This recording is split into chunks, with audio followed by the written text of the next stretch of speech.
Reyna,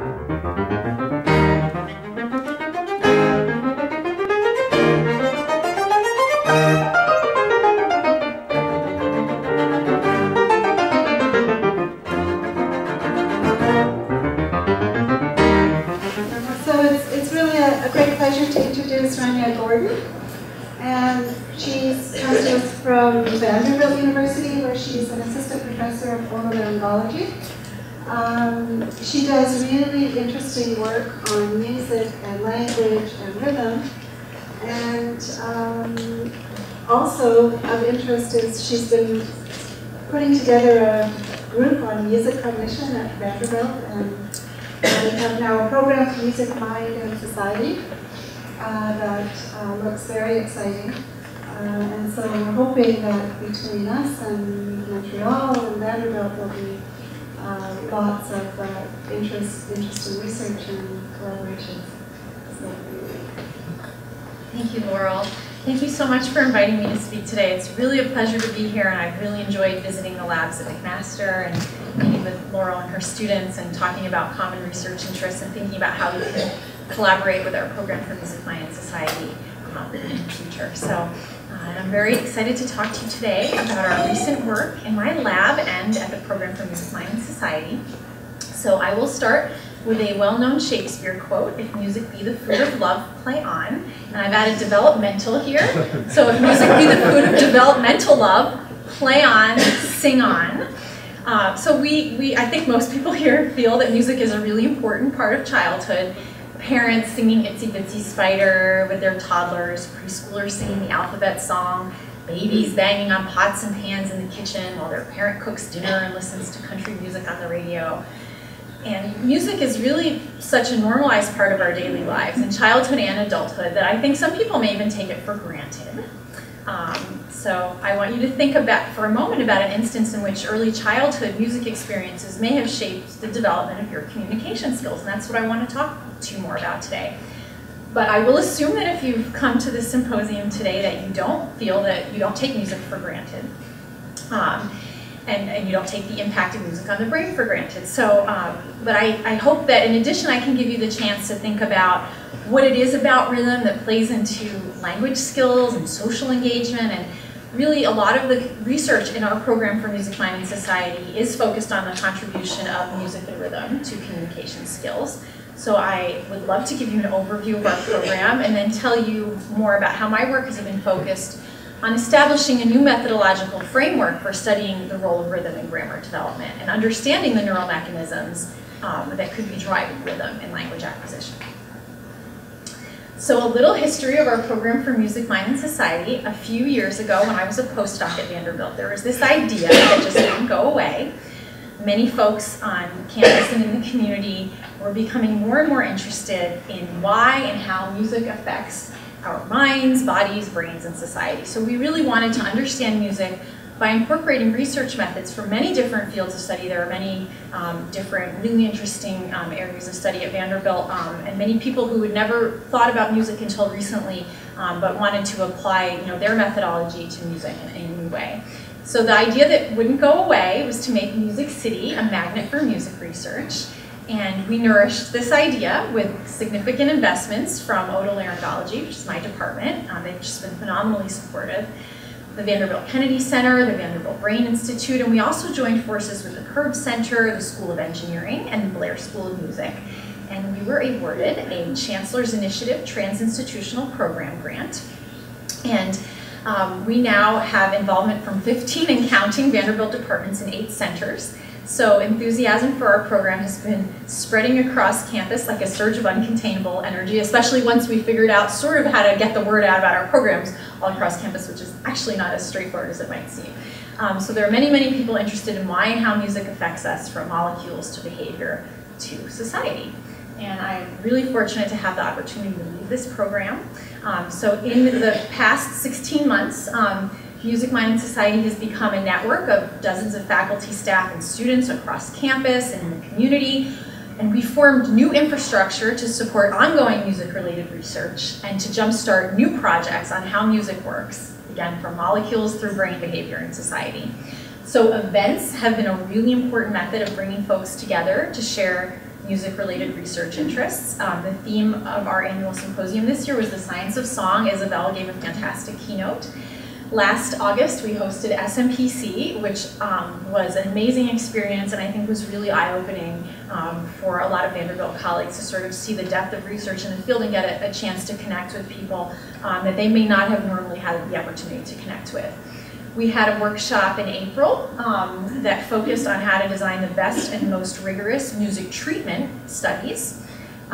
We had a weekly seminar series last spring, which I hope we'll be doing again in the fall. So Laura Sorelli was one of our fantastic speakers, and it was important for us to incorporate speakers from a wide range of backgrounds and at different sort of career phases. So we had 2 or 3 doctoral students, we had some postdocs, and we had many faculty. So, you know, through these events, we've been bringing people together. Social media is another way that we bring people together. So that's something that we can do to help get the word out about music research, not just on our campus, but throughout the world. And more generally, you know, community outreach is really a priority for us. So one of the outreach efforts that I'm the most proud of was led by our Music Mind Society graduate student, Sarah Beck, along with another graduate student, Colleen Russo, and collaborators at the Curve Center. And what they did was they produced a pro-social kids album. It's a free download at this address, and I want to show you a clip from a documentary that's being made about the project.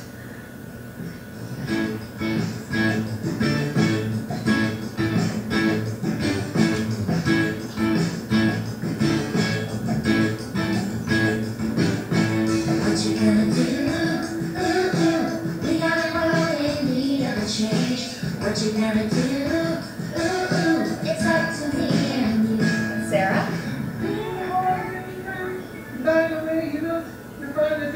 So all the songs were sung by actual kids. And the children, and the songs are about kindness to each other, kindness to the earth. Oh, it's so pretty and nice and pretty. The air's so clean all over the city. I'll be sad if it all got dirty. So don't be a little bug, don't. A little bug, don't. A little bug, won't. I won't be a little bug, won't. No one else can be like me. I'm just exactly how I'm supposed to be. Yeah, I like dogs and I like trees. And I really think that given what's going on in the world, and especially in my home nation right now, that music is really more important than ever. We really need music. We need songs about kindness to each other. We need songs about kindness to the earth in a big way. And this album parallels Sarah's dissertation research, which is on the impact of joint music making on pro-social behavior in children. So make sure you check out our free download.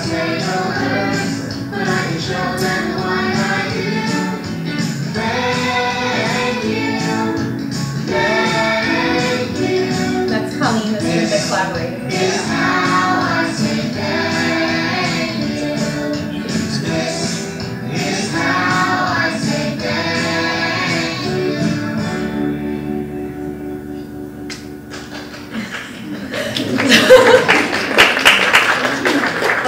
So before I could recommend this album, I had to make sure it was kid approved. So this is my 3-year-old daughter's reaction. I put the album on for the first time, and then I just waited quietly in the corner videoing.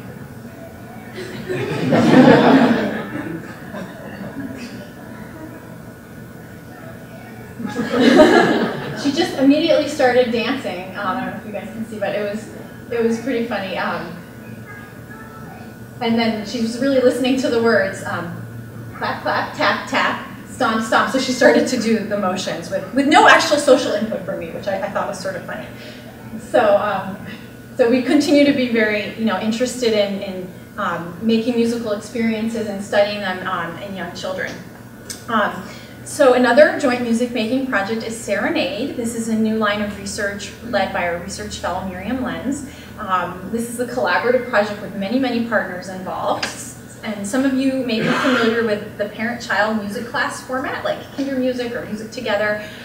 And in this study and in our new community program, which has been actually specially adapted for children with autism spectrum disorders, we are looking at whether this type of early childhood music experience can bolster social engagement in children with autism spectrum disorder. So after months of planning, we've just started the first round of classes and testing. So stay tuned to hear more about this initiative and research project in the future. And Miriam and our wonderful SLP student Rita Pfeiffer and our collaborator Mark Wallace have some really interesting hypotheses about what it may be about these parent-child music classes, whether it's on the end of the parent or the child or both, that could really possibly be helping bolster social engagement if it is in fact. So we'll find out. We're going to be looking more at those mechanisms. So you've just seen that music and social engagement is one of the primary areas of research of Music, Mind, and Society, and there are actually many other research projects spanning a very wide range of research methods, and you can learn more about them on our website. I'll just summarize a few to pique your interest. A songwriting intervention for veterans with PTSD. Joe, where are you here, Joe? Okay, so Joe Sussinger, my colleague, is leading this line of research. Genetic basis of music and language skills, music education for early literacy, vocal health for singers and care of the professional voice, human sound localization, hearing loss and hearing protection in musicians, music perception and cochlear implant users, choir intervention for people with schizophrenia, music listening for anxiety relief post-tonsillectomy, music and digital legacy storybooks for children with terminal illness, musicians building community in Music City, so that's more on the sociology side, cross-modal mapping of music and sound. We've been studying music in Williams syndrome for many years now through a camp that's held at Vanderbilt every summer, so we have a number of publications from that. And then we have a theater program for children with autism called Sense Theater. So I'm happy to chat with you at the break about many things going on campus and to point you towards the colleagues that are leading those projects. Okay, so rhythm and grammar. So I want to give you some background on rhythm and grammar skills in children as we begin to discuss really the sort of enormous amount that I've learned in the past 6 years pursuing this research topic. And I think I'm starting to get a sense of really what's needed in terms of methodological framework and what our preliminary data is telling us. So as you know, in my lab, that's the focus of the research. And if we just think about what rhythm might have to do with grammar skills, well, in this talk, I'll define rhythm as temporal patterns in speech or music. And I'll define grammar as morphosyntax, so the study of word formation and how words are combined into larger units such as sentences. So that's that spoken grammar that is allowing you to understand what I'm talking about right now. And rhythm and grammar are both hierarchically organized, so they have rule-based expectancies at multiple levels. And it's really this hierarchical organization that helps you to hear the beat from a sequence of durations. And these hierarchies also permit you to know that, for example, this melody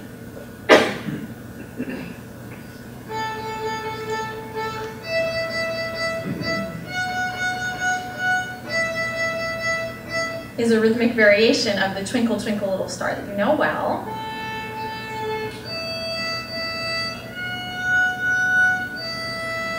Even though the durations and the tempo changed. And my older daughter, for all her complaining about violin, because her main instrument is piano, but she started to take violin in school. She hates practicing, but she was excited to help me record these stimuli to include in the talk.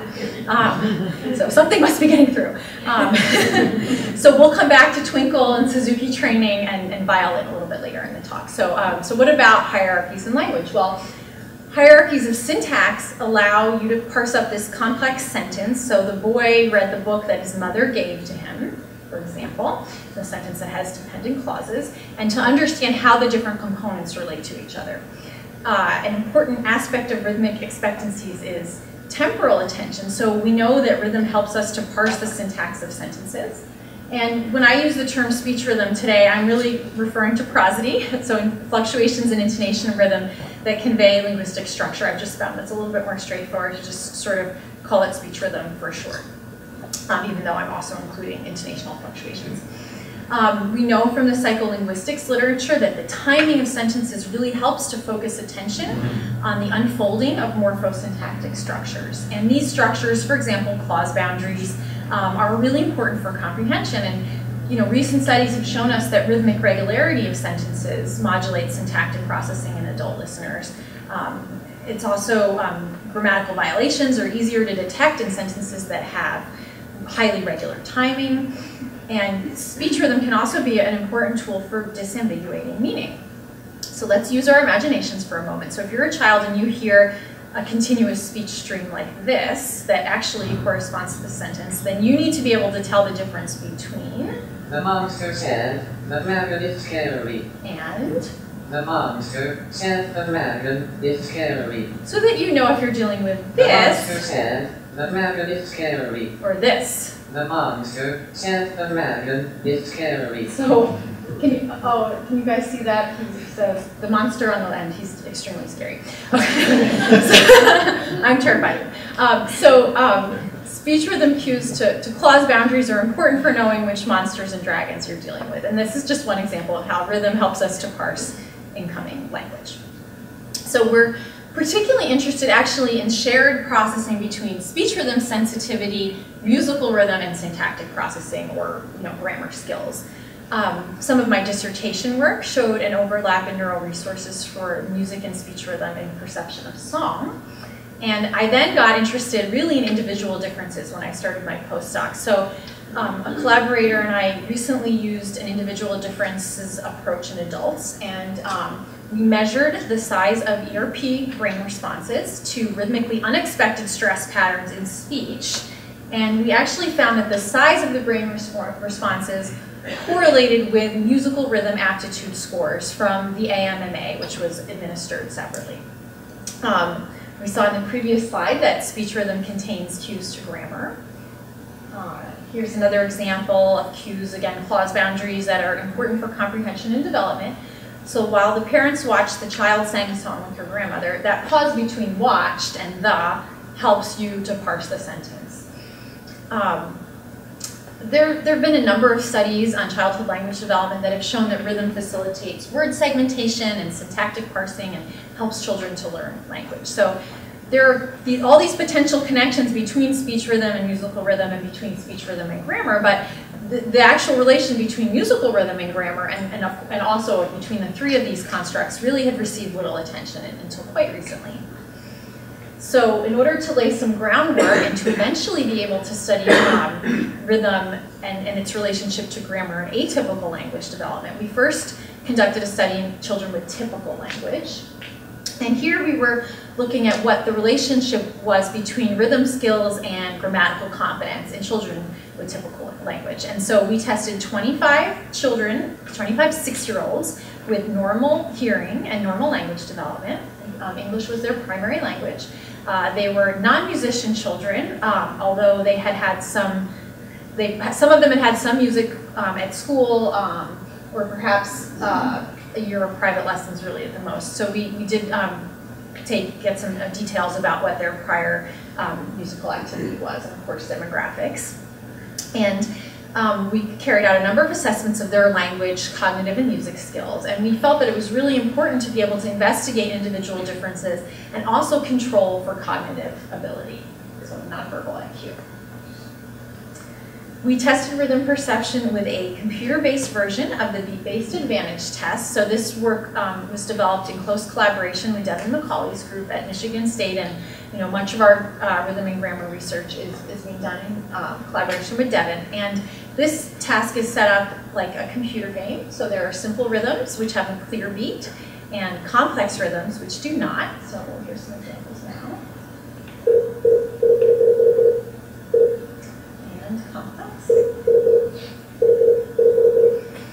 And basically in this test, the game unfolds as a scenario where Randy Drummer plays twice, and then the children hear a third rhythm, and then they have to decide who played it. Was it Sandy same or Doggy different? And the children seem to enjoy this task, which we're now using in a number of different studies. Devin has used it with children that stutter. He's shown a deficit in rhythm perception in children who stutter. And some colleagues of mine are starting to use it in children with cochlear implants. And so one of the first things I think we really need in place to study the role of rhythm in childhood language development is rhythm tests that capture some shared basis with language. And so, again, we're moving forward with this in many different ways. We also wanted to use a standardized, more established measure. So we used the PMMA. Many of you may be familiar with this test. It's used in music education to identify children that may be well suited for individual instruction, as well as to track progress in music development before and after a period of lessons, and it's been used in research increasingly in the last several years. So this is also a computer-based test. A little dog gives instructions that if the two parts of the song sound the same, then they can click on the two yellow happy faces, and if they sound different, they click on the other button that has the yellow and blue face. And the pitch is held constant and only the rhythms vary. So the footprints appear as the child gets through the trials, and it helps the dog to have, and then that progress helps the dog to have some treats along the way and eventually get to the doghouse. If the explanation sounds long, also the test is a little bit long. Children tend to get a little bit antsy, but you know, we're getting through it pretty well. To study nonverbal IQ, we use the primary test of nonverbal intelligence. So very straightforward. The children are shown a series of objects and they have to decide which one doesn't belong. And for grammar, we use the structured photographic expressive language test. And this is a test that has photographs, and we show the child a photograph and we ask questions that are meant to elicit specific grammatical constructions. And I have some examples of that in a little bit. So in this first study, we uncovered a really robust correlation between expressive grammar and rhythm perception skills, shown here. And then we wanted to follow up on that, so we ran some additional analyses controlling for nonverbal IQ, music experience, and parent education, and then grammar and rhythm were still highly correlated at 0.7. And I should specify that this rhythm discrimination composite index is a combination of the BBA and the PMMA, but we also looked at the tests individually, and they were always correlated. But we got the strongest predictive power when we combined the two tests into a composite measure. So we were really jazzed up about these results because of the convergence with other work that had been done really with quite different methods. You know, studies that had looked at syntactic processing, some work from Barbara Tillman's lab that had looked at the influence of listening to a regular musical rhythm on performing a different type of grammatical test. So that was more state-like work, and here we've been more looking at a trait-like individual differences in skills in separate tests. So, and I should point out also that there's this really interesting connection here between music perception and speech production ability. So the grammar test and the rhythm test were quite different from each other. And so, you know, there's something going on here, and we wondered if maybe some children are better at parsing the speech signal and picking up on speech rhythm cues to grammatical events. So to begin to investigate that possibility, we analyzed different categories of items on the grammar assessment, and then we tested associations with our rhythm composite, again, the combination of the BBA and the PMMA. And here, we found that it was production of complex sentence structure, or complex syntax, in particular, that correlates with rhythm perception skills. And we will come back to this finding in a little bit. Again, something happening here between rhythm perception and language production. Interestingly, children with language impairment tend to show a lot of difficulties with acquiring complex syntax that I think ultimately impact their ability to communicate, especially as they get older and they do acquire a lot of the basic grammar that they need, so their deficit is not always completely obvious when you just look at morphemes. But then they really do struggle with acquiring complex sentence structure. So I have some examples of that. SLI, specific language impairment, is also known as developmental language disorder. It's very confusing in the literature. It's had many, many different names. I read one paper that showed a timeline of all the different terminologies that have been used for SLI, and I sort of started to understand why this disorder may have a little bit of a branding problem, because it's just, it's been called so many different things. But it's basically a selective deficit in communication and language skills where nonverbal ability is pretty much normal. Grammar and vocabulary are particularly affected. So children with SLI have trouble understanding and producing age-appropriate grammar and vocabulary in their spoken language. And SLI is really common. It actually affects 7% of kindergartners, so it's more common than autism. and it's also more prevalent in boys than girls. And so I want to play you some examples of how children with SLI struggle to communicate. So let's listen to this. Child with SLI who's almost 7.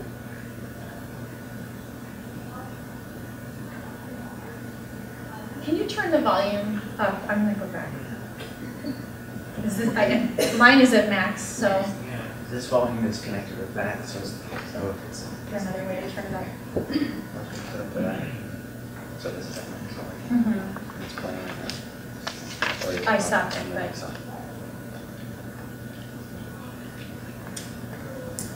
Unfortunately. I have a lot of examples. It's not connected to this.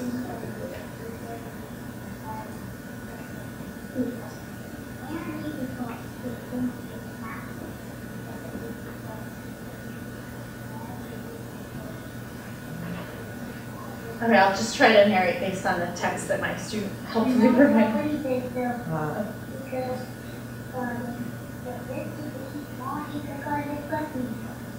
Can you guys hear that? Sort of. Okay.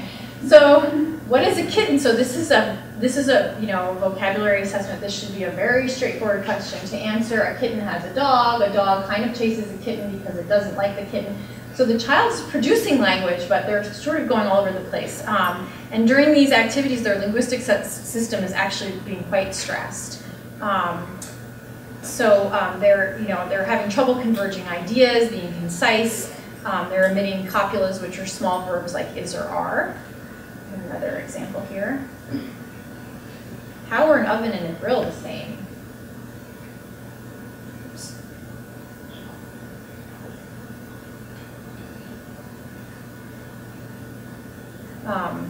No. How are they alike? Me say refrigerator because you could call that refrigerator. Not a refrigerator, and it's an experiment. It's not a refrigerator. I'm asking about an oven and a grill. How are they the same? Well, an oven is made of, so the oven can wash clothes, and the grill, I thought this was a grill because you can make a grill with a grilled cheese sandwich. So there's a lot of amazing, which I'm told is starting and stopping and rephrasing, and just really having trouble expressing these ideas concisely and possibly even retrieving them from the lexicon there. So what's also interesting about SLI is that it's looking like impairments are not so specific to language. So children with SLI show a variety of auditory deficits. Here I focused on those deficits that are really the most relevant to our research questions. So prosodic sensitivity, of course, that is part of language, but singing, melody recognition. There's been some work on frequency following responses in the brainstem showing deficits in SLI, tapping to the beat, rhythm perception. So that's really what got me interested in SLI, was the potential to look at rhythm deficits. And there is some new evidence for, and one old study also, for correlations between individual differences in rhythm skills and language. But the role of working memory is not clear, and we think working memory is also affected. It's also probably related to complex syntax. So as we're establishing this framework of what we need to be able to study this, we have a number of different aspects of our framework. Again, the rhythm tests, assessing individual differences in typical development, which we've done, and then investigating underlying brain cognitive mechanisms, I think, is really important, and then applying this to SLI. So we are now extending our research to look at rhythm in a broad continuum of grammatical competence, including SLI. So across this continuum, we want to know what the underlying mechanisms are that are driving these associations. So we're in particular looking at behavioral and neural measures of speech rhythm sensitivity and auditory working memory, with the goal of testing this statistical path model once we have enough participants. We also want to look a little bit more in detail at at rhythm within SLI to try to understand if the domain general rhythm deficit is leading to inefficient language acquisition. So that the end goal of that is really to be able to develop sort of a concise metric that summarizes the rhythm profile of each child with SLI. And then the fun part is looking at whether rhythm training can remediate rhythm skills and grammar skills in SLI. So in the study that we're currently running, children come into the lab for about 8 to 9 hours of testing, but it's over 3 visits, don't worry. So we first do a screening visit, and we get some background information. We use the CARS-2 to rule out autism. A lot of children that, a lot of families that respond to our ads for looking for children with language delay, again, because a lot of children are not diagnosed with SLI, but the parents may have noticed a language delay. Now, they may be getting services in school for language delay and even for autism, but then they actually don't have autism. They may have SLI. So it is rather confusing and difficult to sort of parse all of this out. So that's why it's really important to do a very detailed screening. It also gives us great information about our typical participants. And every once in a while, we'll get a child that the parent enrolls them as a typical participant, and then we find that their grammar scores are in the clinical SLI range. And it's often gone sort of unnoticed. We had a pair of twins where the parent contacted us, there was a twin with autism, and the parent was interested for the language delay piece, but then we saw that the child was really nonverbal and clearly had autism, so not a good fit for our study. And then the twin sister, who was supposedly typically developing, actually ended up being in our SLI group, and she had, compared to her twin sister, she had really excelled at language, but she was still much below age expectations. So we used 2 standardized assessments to establish presence or absence of SLI, the TEGI screener and the TOLD P4. And we are aiming to enroll 84 children between ages 5.5 and 7, or really almost 8, over the next 2 years. So then after they've done the screening visit, if everything is good at the screening visit, we have them come back for 2 study visits within the month. We try to get them in within a few weeks. And each of those visits are 3 hours. And we do a number of behavioral EEG, language, speech rhythm, musical rhythm, and working memory tests that I'll present to you in subsequent slides. These are our amazing staff members, Allison Aaron and Ashley Hirsch, who I call our master implementers, because there's a ton of coordination that goes on to be able to do this type of study, not the least of it trying to coordinate the schedules of our clinical SLP students, who are phenomenal, but they have very complicated clinical and coursework schedules, so trying to fit all those study visits in is not straightforward. So as I explained briefly when I presented our other study, we are testing rhythm perception with a computer-based version of the BDA, and we have simple rhythms and complex rhythms. So this is an excerpt from the instructions that the children see.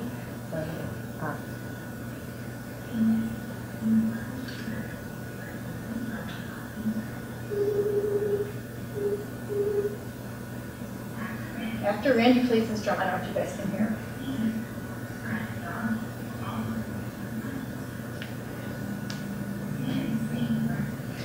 Sandy Same likes to be a copycat, always plays the same rhythm back to Randy. Okay, so I'll skip forward this. Too bad that we can't hear, yeah. No.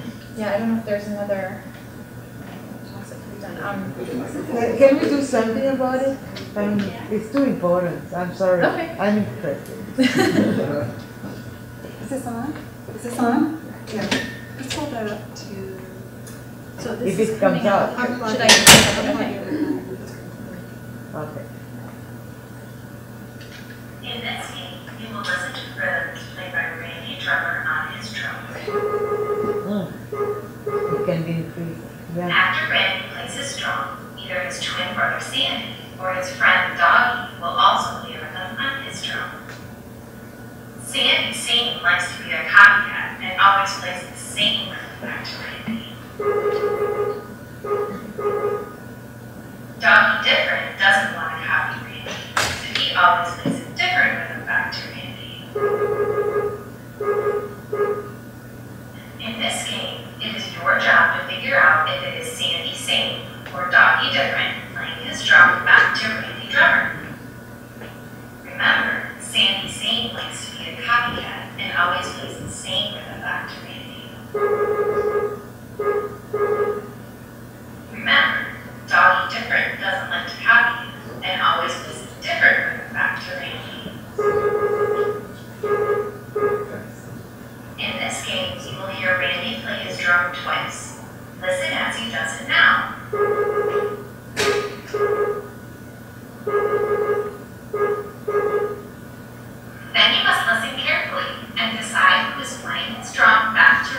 So it's a bit repetitive.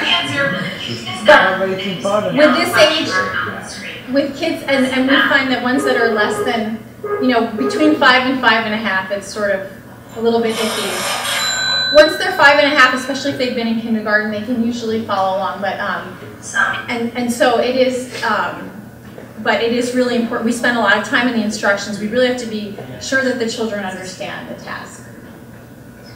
So I will hesitantly present some preliminary data. So our children with typical development are doing better than our children with SLI, as we predicted.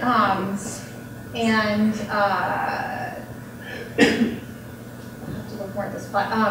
But we're getting a lot of variance with SLI, and there's only 4 kids, so it's really too early. And it is sort of common though with disabilities to get a lot of variance. So we'll be really looking at this in detail as we try to get more and more kids in with SLI. On the PMMA, children with SLI are also doing worse than their typically developing peers so far. So I told you a little bit about the SPELT-3, Structured Photographic Expressive Language Test. I want to play, this may work a little bit better with the mic here. I want to play an example of a child with SLI attempting to complete a complex syntax item on the SPELT. So we would show the child this picture in the testing booklet, and the experimenter starts off with a prompt. One sister went to school early and one left home late, who did not arrive on time. Could you hear that? The sister.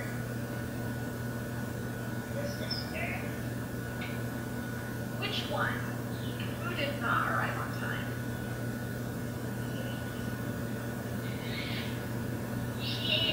Is the microphone on? Missed school. Is this? All right. Yeah. So, As high as I can go. okay.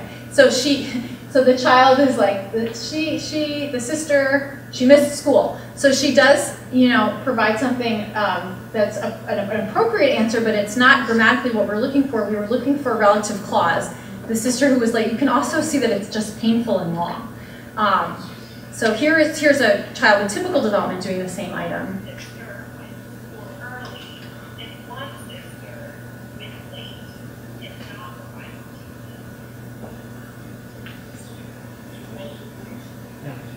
So the child says the late sister.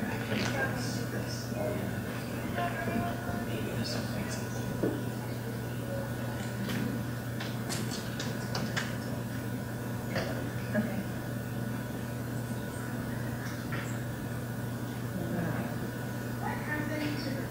A little bit better.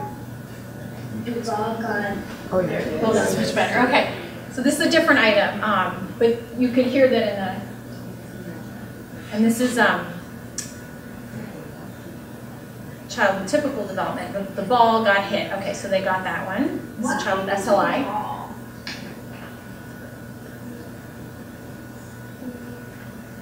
Start with the ball, the pole,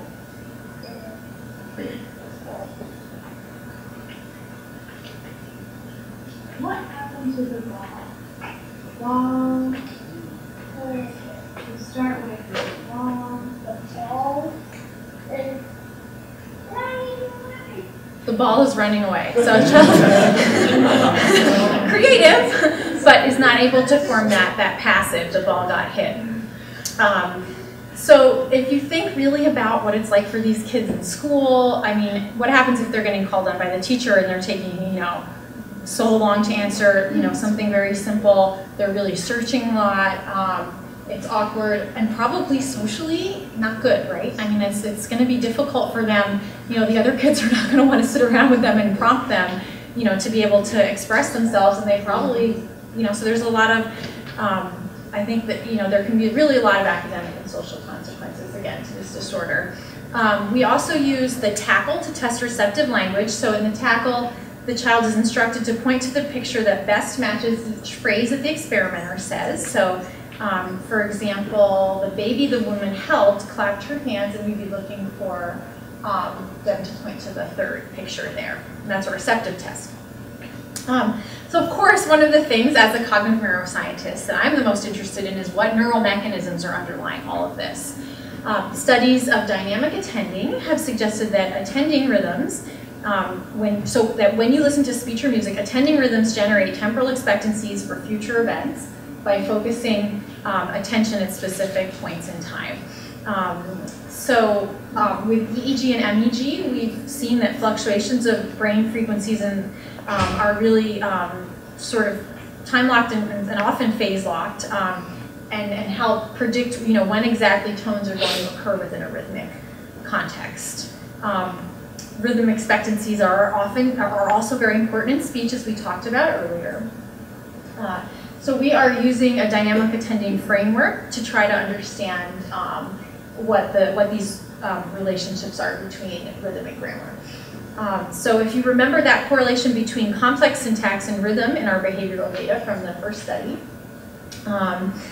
we've attempted to investigate these neural mechanisms by using the rhythmic sequences from John Everson's 2009 paper. So he did an Imagine Beat test, but we decided we did not want to do Imagine Beats with 6-year-olds.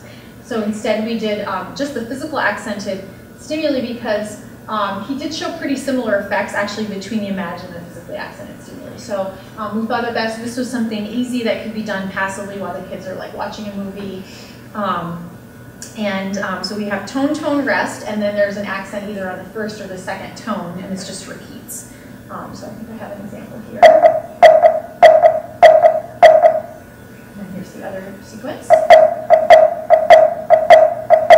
And I should say that in our original study, for which this behavioral data was recorded and some of the EEG I'll show you in a moment, we used stimuli more similar to his paper in that they were beeps. And it was just so unpleasant to listen to that we decided to use wood blocks in our current data collection. And I really don't think that any of the effects should be only due to whether it's a beep or a wood block. So it should hold. So we'll see how that works out. So we record EEG from 128 channels. We use the EEG system at the Vanderbilt Kennedy Center.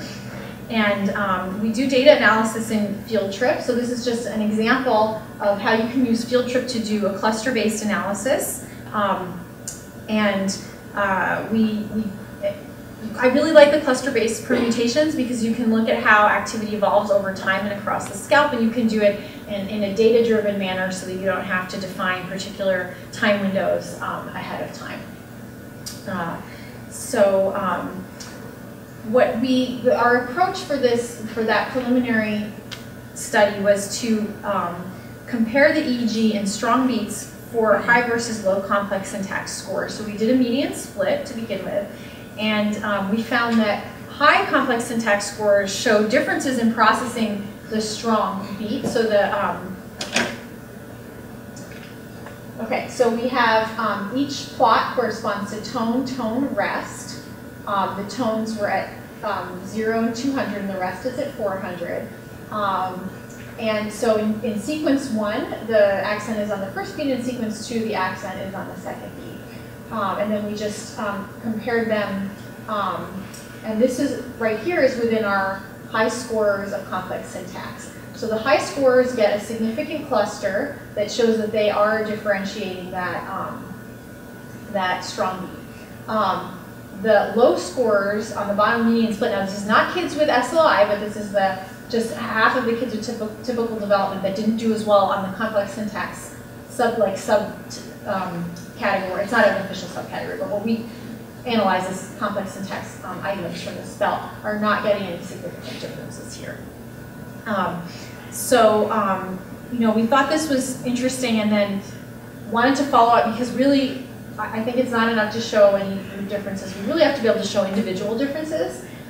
So we used what we thought was like the normative, like ideal activity from the high scorers, and then we superimposed that on, or we use that to define the EEG time points and frequency band for the low scorers, for everyone, sorry. And then we computed the size of that brain response, or that difference between the two brain responses. And that is actually, and when another way to look at the data here is with this correlation. So we found that these are correlated, and then when you add in, I don't have the plot here, but when you add in rhythm perception from our rhythm composite, which was the behavioral PMMA and the BDA, then you get an even better predictive power. So this is very preliminary, and I want to do a lot more analysis. Our students and I are working on trying to figure out how broadly this applies, if it applies to our current data, if it's just gamma, we'll probably look at some other beta activity as well. But as a preliminary finding, I think it's pretty interesting that complex sentence structure would correlate with brain and behavioral indices of rhythm. So that children who have that better ability to produce complex syntax structure also seem to have more fine-tuned brain responses when listening to rhythm. Auditory working memory is something that I think is really important and needs to be taken into account. We're using a one-back paradigm to test auditory working memory, so we had to find something that was workable in 5.5 to 7-year-olds, including those with SLI who may have more trouble following the instructions. So our student Scott Blaine devised a child-friendly scenario with Bob the Bird, who sings high notes and who sings notes that are high tones and low tones. So Bob likes to sing a big song with lots of notes, but sometimes Bob falls asleep. When he falls asleep, he sings the same note twice in a row. So whenever you hear the same note twice in a row, press the button to let Bob know. And let me tell you, it is hard to write these instructions without complex syntax. It's really almost impossible. We try to streamline as much as we can. You need complex syntax to communicate. So we're recording EEG during this task. We have some preliminary behavioral data showing that in SLI, the children are performing worse than their typically developing peers. This is just on a few kids again, so we'll be following up on that. A little bit more preliminary data just in terms of the construct validity. We compared the behavioral scores from the digit span, like a standardized digit span assessment from the KABC, and that's correlating with one-back accuracy. So that I think is good news in terms of construct validity because this is a new test. So we're continuing to collect data and look at all this. So, but once we build up our full data set, we'll be able to test this model, which again allows us to look at auditory working memory and speech rhythm sensitivity as drivers of the relationship between musical rhythm and grammar. So for speech rhythm, we would hypothesize that a good measure or a good constellation of measures would include both perception and production aspects to speech rhythm. And so our group has created a child-friendly adaptation of the speech cycling task based on some earlier work by Fred Cummins and some others, in which children speak short phrases like big for a duck or bad for a game along with an isochronous metronome, we had also a version with some piano tones. So it sounded like this. Bad for a game, bad for a game, bad for a game, bad for a game, bad for a game, bad for a game. So that was one of our good synchronizers. I don't have a clip today of our poor synchronizers, but some of the children got really off. So we're trying to see how that may relate to their other aspects of their language development. And here we can quantify the degree of synchronization between the strong syllables and the metronome beat. So some other aspects of rhythm would include prosodic imitation and prosodic perception. So we came across the Tennessee test of rhythm and intonation patterns. I kid you not. Who knew that Tennessee had its own prosody assessment? So the children hear pre-recorded sequences of the syllable ma that are pronounced with varying rhythm and intonation patterns, and we ask them to repeat the excerpts. I don't know if you could hear, but it's very straightforward. They hear like ma, ma, and they have to do the same thing, and then the scoring has helpful music notation to guide you. We have also developed a prosody matching task. This is in collaboration with a PhD student who just defended Uma Soman, who used a similar version of this task with older kids that have hearing loss, because she found that there wasn't much on prosody and hearing loss either. And so we've adapted it for our younger kids by making this astronaut alien task. So the children hear two different sentences or phrases, a normal speech spoken by astronaut characters, and then they hear another phrase or low-pass filtered speech spoken by an alien, and they play a copy game So the alien is trying to copy the astronauts, but it's hard to hear in outer space. So the child is asked to match the astronaut with the correct speech phrase. The dog is playing fetch in the backyard. The dog is playing fetch in the backyard. And then they hear the muffled or low-pass filtered speech. Okay, very hot off the press, some preliminary findings on a couple of our speech rhythm tasks. So typically developing children are outperforming children with SLI. Again, lots of variance, lots to follow up on. And then for speech rhythm perception with this imitation test, we're getting even more variance, although the means are different. So I'll again be looking at that closely as we collect more data and trying to figure out if there are some kids with SLI that are doing well on their rhythm measures. Is there also something different about them, whether it's IQ or working memory or something else? So I think we've established now a workable framework for some of these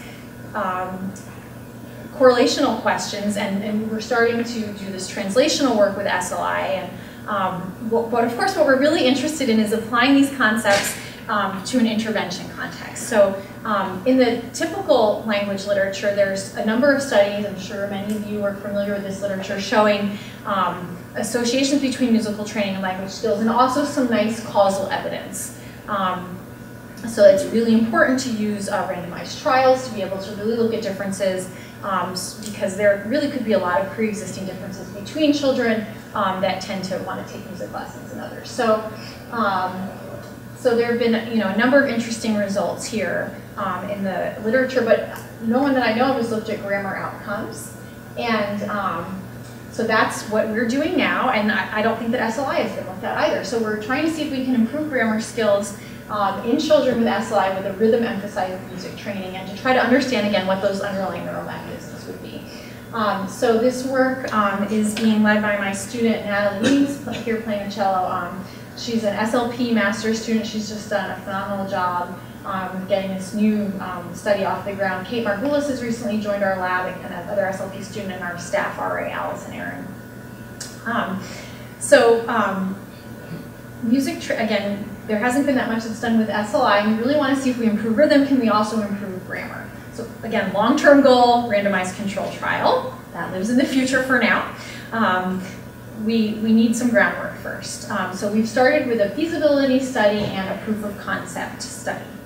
The goals of our pilot study are to develop methods of tracking progress and engagement in the lessons, and then to assess pre versus post changes in grammar, and to start looking at these underlying neural mechanisms that would be associated with hypothesized improvement, if in fact we see it.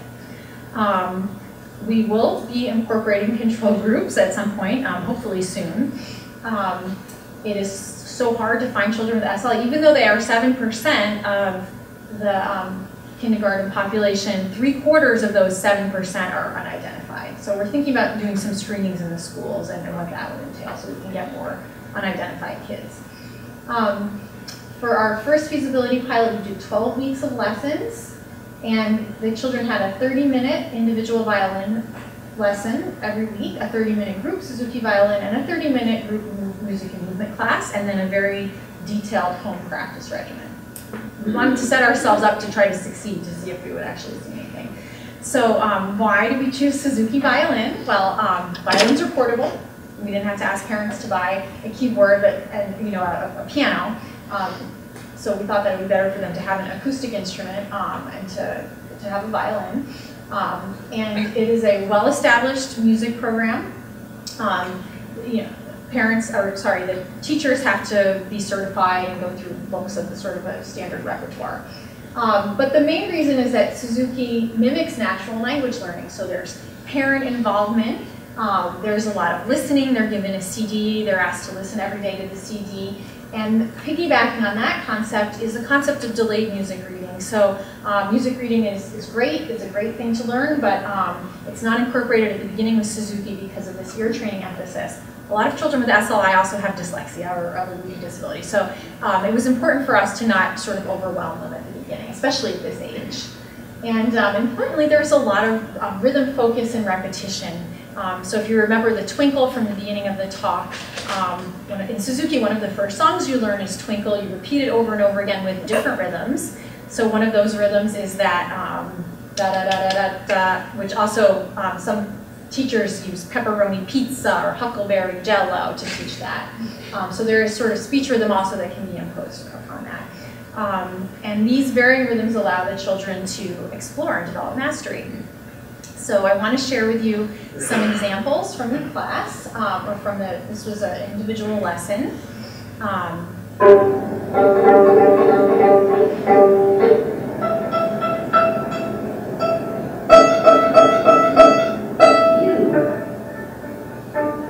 So notice the teacher's modeling the right rhythm, and she's letting the student lead by letting him play the rhythms at different pitches, and then she imitates the pitch he played, but she's mimicking and modeling. So there's a lot of parallels here with language acquisition.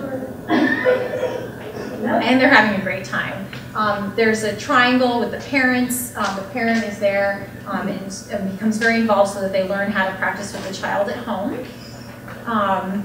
This was a different session when the child first started to use the bow.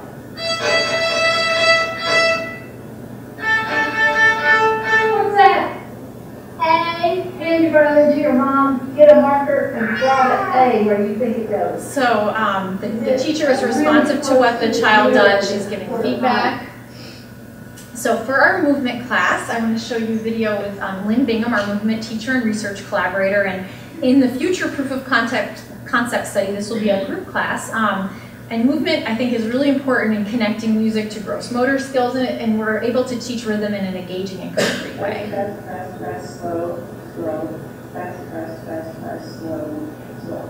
So small, small, small, small, large, large, small, small, small, small, large. So you can see Lynn is working with him to incorporate the rhythmic patterns that were learned in the individual lesson. So he's connecting short duration notes to small steps and longer notes to big steps.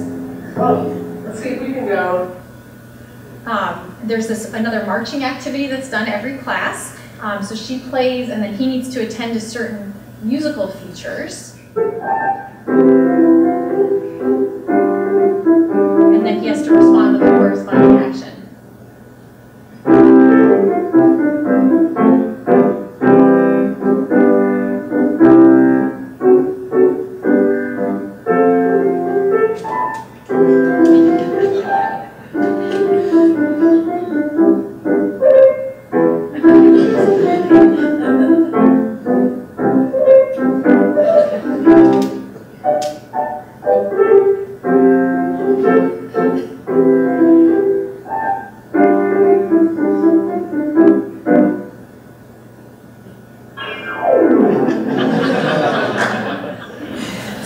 As the children become more and more familiar with the game and with what they're supposed to be listening for, then they start to move from perceiving to predicting, which is important.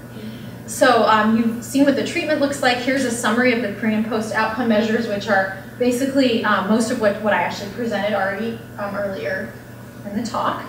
And I want to mention something that has not, to my knowledge, been widely adopted for music intervention studies, at least the ones I'm familiar with that have looked at language outcomes. And this is a very new area of study, and my understanding though is that engagement or practice hours or treatment fidelity, instructor fidelity is not usually tracked at all. And this really brings up a critical barrier that I've encountered when I promote this research to people outside of our warm, fuzzy, happy music cognition research field. So as these lines of research grow and we want to build credibility with established fields of communication disorders and clinical psychology, we really have to, I think, focus on following some of the benchmarks that colleagues that are using in those intervention areas. And so I've been told that fidelity is a big one. So we're doing this in a number of ways. We have practice logs that also helps give a lot of structure to the home practice and gives us some data that we can look at really quantitatively how much time are they putting in. So our student Natalie worked with the violin instructor to create these, and she also has developed a video coding system to quantify engagement. So video coding is something that's widely done in a lot of intervention work, and I don't think it's as common in music intervention studies, but there's coding system, and things can be coded from minute to minute or even in 5-second intervals. And we can look at reliability across coders. We can look at student engagement, parent engagement, and start to quantify that so we have some measure of, is this treatment actually being received? And can we look at individual differences in engagement as predictors of outcomes? So I want to share with you some of the pilot findings. So we started the study out during the summer with 2 children for the feasibility phase, but one was not able to attend past the 3rd lesson, unfortunately, due to family logistics. But we did see some improvement in the rhythm skills after the intervention. So a small improvement on the PMMA, but quite a large improvement on the BBA, both on simple and complex rhythms. And interestingly, the child went from being one of the worst on the BBA to one of the best in all the children that we tested, which I thought was really, really fascinating. Some more pilot outcomes. The child also improved much more actually than I really thought they would in their comprehension, so receptive grammar, comprehension of elaborated phrases, those are complex syntax phrases. They jumped percentiles here, and also improved quite a bit on the spelt on our expressive grammar measure. So we really did this 12-week pilot to work out the kinks and establish feasibility. And of course, we were interested in the outcomes, but I was not expecting such significant or such large differences. Could be spontaneous, we don't know. We need a control group, we need more children. I'm sure there'll be a lot of variability. The family worked really hard, the child practiced really quite a lot, so I think that also helped. This is a little video from the end of the 12 weeks presentation.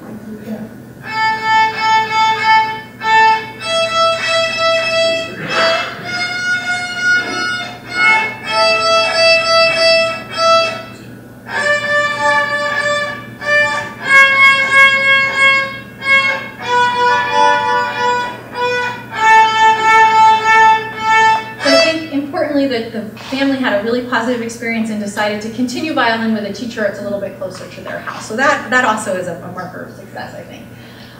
So our next steps, again, we're trying to do a longer proof of concept study. So a 20-week intervention with a control group if we can get enough kids with SLI. And so I hope I've been able to provide some insight, not only about the importance of music in early childhood, but also that rhythm has wide-reaching relevance for language development and disorders. And I think now we have a workable framework for being able to explore these relationships.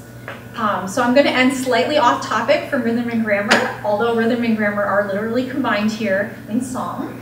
And song is what got me interested in music cognition research to start with many years ago. And I think really the potential for social and societal engagement is really ripe here, especially with everything that's going on in the world. So it's really important that we continue to use music to give us strength and motivation and to continue pursuing research that shows us why and how music is important across the lifespan. And here's how my daughters have helped me realize that in the past week. This is my fight song. My song.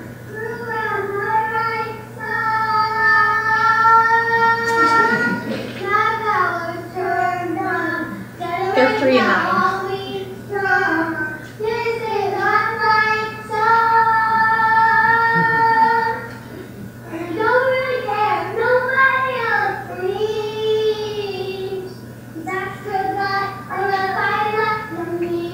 These children sing constantly. They do not stop. They're singing all the time. If they're not singing, they're playing their instruments, and they're just really funny. So I want to thank everyone who's been involved in this research. My students have been phenomenal. It's been a challenging year and a half getting the lab going, getting our program for Music, Mind, and Society off the ground. It's been really rewarding. I have wonderful collaborators. My department has been very supportive, and of course the families participating in research make all of this possible. And I want to thank all of you for your attention.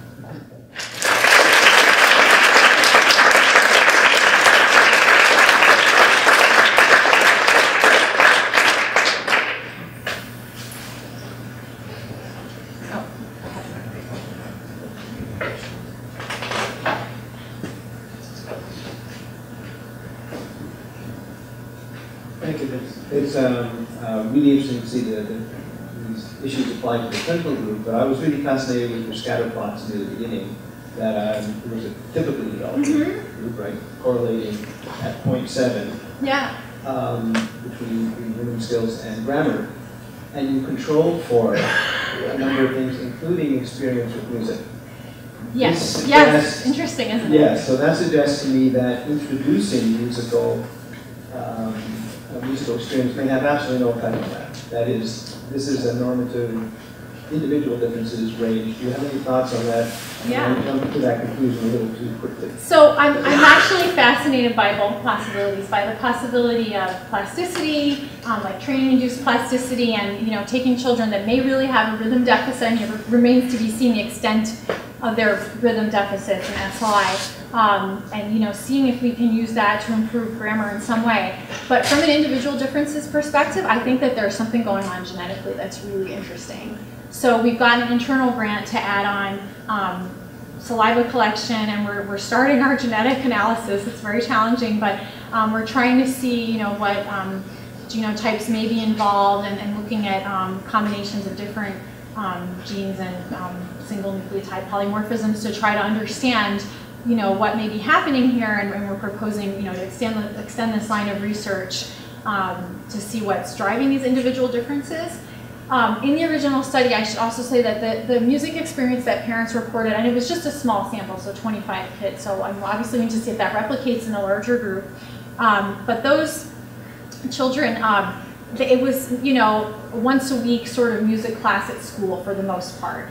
So it was not the kind of intensive, like Suzuki training that you would get here. So I do think that also makes a difference, and that if we want to help the clinical populations, we have to be rather intensive about it, although I don't think that Suzuki is the end game. I think the end game is to be able to find different, rhythm-based music interventions that teachers could implement, and maybe they'll be more using, percussion instruments or something like that. So, but we wanted to try to set ourselves up to succeed, at least as a proof of concept. So the question's still open. That's good to hear. Yeah, no, I'm fascinated by, the pre-existing differences as well. Great talk, I really enjoyed that.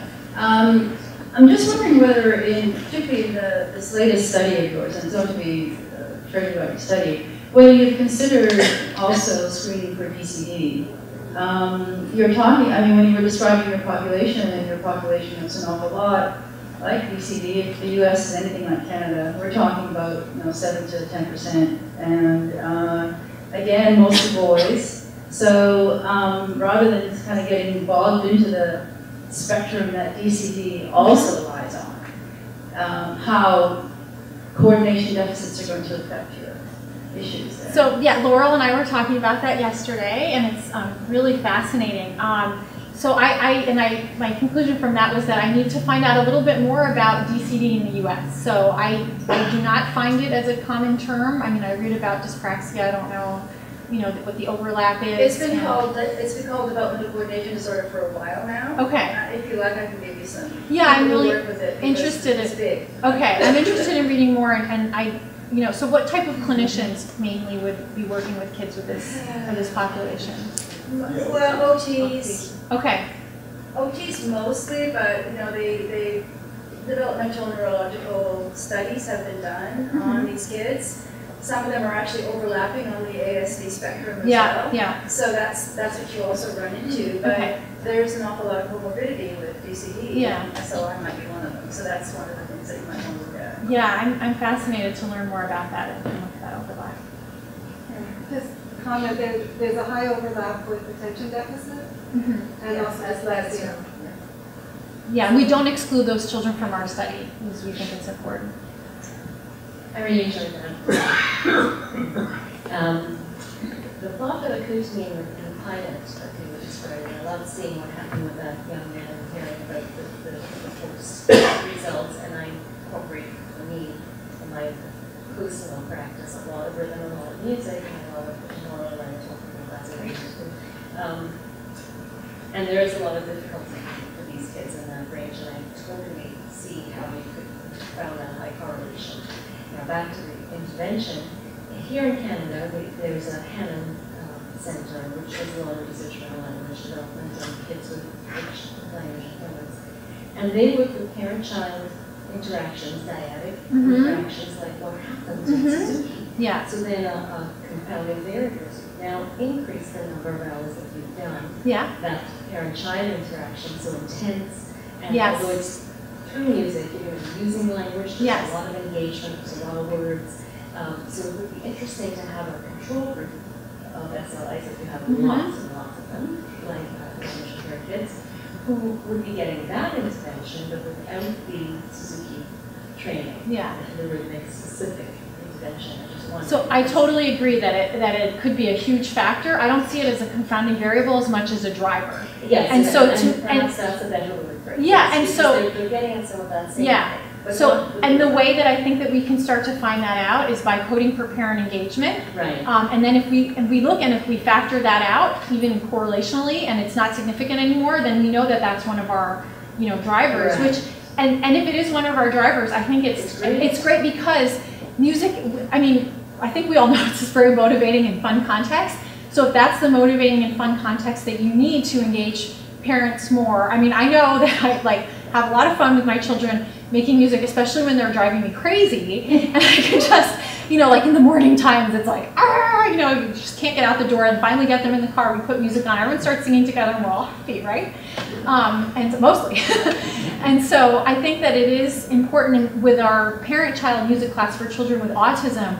We're not looking to isolate it at all, but we are looking to look at it in a really detailed way to see if we can use these parent-child interactions to bolster the social part, which I think is probably an aspect of of speech therapy also, although I can see, the parent versus, could be parent versus, teacher therapist, there could be different, dynamics going on there. Right, and it's a big piece of what gets recommended. Yeah, and there's a great reason for that, right? Exactly. So nice to see that, because that's something I thought was very nice.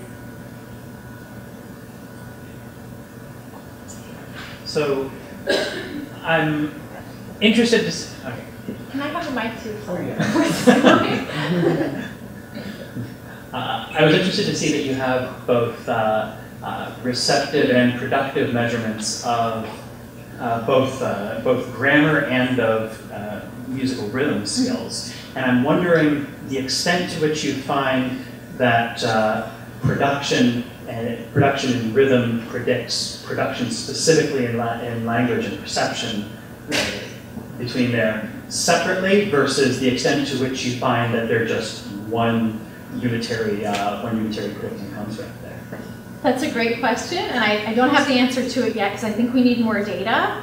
And I've just started to look at some of the correlations in the past week, and they may be a little stronger on the production, on the grammar production with rhythm perception again, which is strange because I would, from a theoretical standpoint, I would predict that you would have a really strong relationship with perception. So that there's, if there's better rhythm perception in music, then you also get better speech rhythm perception, and you also get better grammar perception, which then ends up affecting grammar production. But I don't know that that's actually what's happening. And I think we have too little data to be able to tell so far, but I'll definitely be looking out for that. And then in the future, trying to think of measures that may be a little bit more equivalent in terms of, some of these tests are very different from each other. They're not just like a perception and production version of the same thing. They are quite different tests. So definitely something to continue to look into.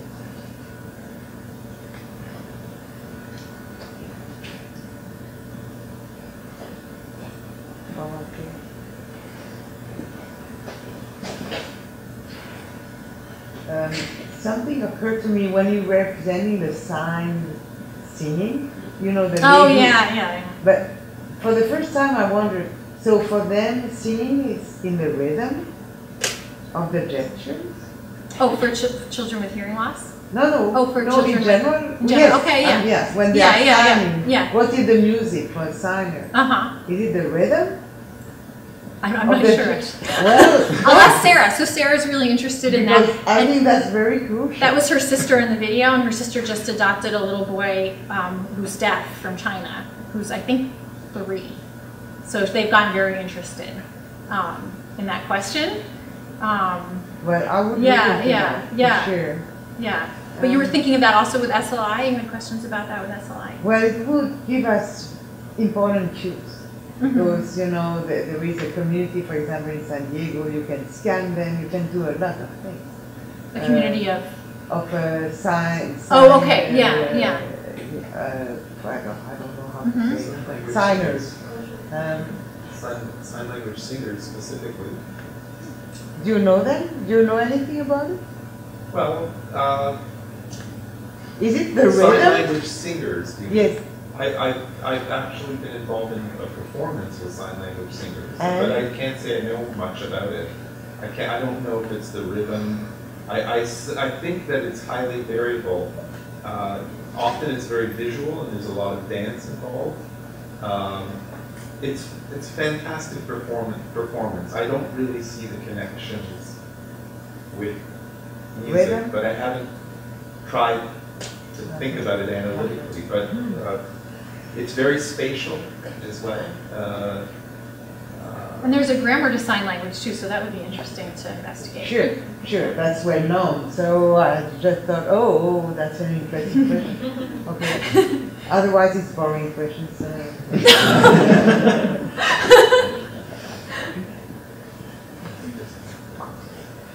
You're all hungry.